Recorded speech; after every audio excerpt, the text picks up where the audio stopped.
Gaza inawaka moto ni kauli ya waziri wa ulinzi wa Israel Bwana Israel Katz. IDF inafanya mashambulizi mazito wakati huu na makali ambayo hajawahi kushuhudiwa katika maeneo mbalimbali katika Gaza. Hata hivyo, katika mitandao ya kijamii raia wanaonekana kuondoka katika eneo la Gaza, huku Gaza ikiwashwa moto kwa mashambulizi mazito yanayoendelea hadi wakati huu.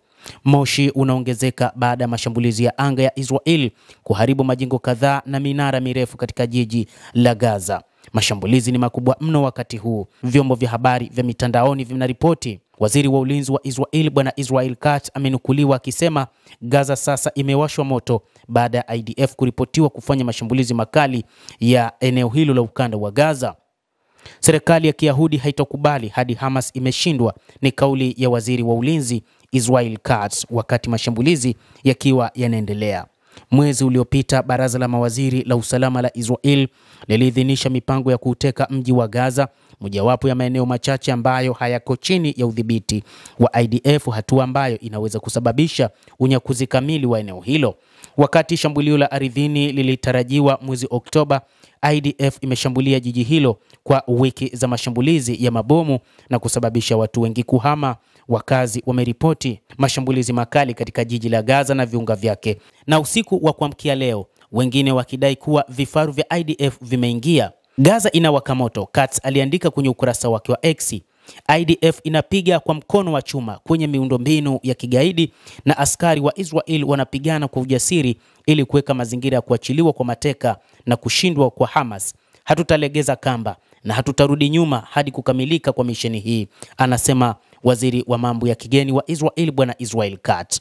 IDF haijathibitisha shambulizi hilo la usiku kucha na mashambulizi yanayoendelea, lakini matamshi ya Israel Katz yamekuja wakati waziri wa mambo ya kigeni wa Marekani Marco Rubio akijiandaa kuondoka kuelekea Qatar kufufua mazungumzo ya kusitisha mapigano kati ya Israel na Hamas ambayo yalikwama baada ya shambulizi la mjini Doha lililofanywa na Israel wiki iliyopita, lililoua wanachama 5 wa kundi la Hamas na afisa mmoja wa usalama wa Qatar. Akizungumza na waandishi wa habari waliokuwa njiani, Rubio alidokeza kuwa mashambulizi ya mji wa Gaza tayari yameanza. Kama mnavyoona, Waisraeli wameanza kufanya operesheni huko. Kwa hivyo tunafikiri tuna muda mfupi sana wa wakati ambapo makubaliano yanaweza kutokea, Rubio alisema, akionya kwamba zimesalia siku chache tu kufikia suluhu.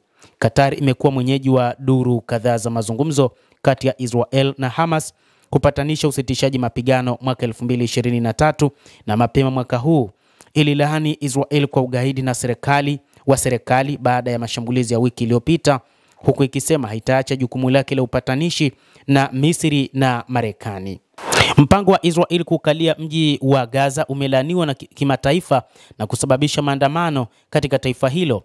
IDF ilikadiria kuwa zaidi wa Palestina 350,000 wamekimbia makazi yao tangu mashambulizi hayo kutangazwa, kati ya takribani milioni 1 walioishi hapo awali.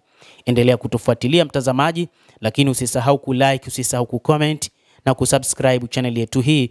Utakuwa ukipata habari hizi kwa mapana hapa The World News. Jina langu ni Adam Hussein, endelea kuwa nasi wakati wote, endelea kutufuatilia uyajue mengi yanayojiri duniani.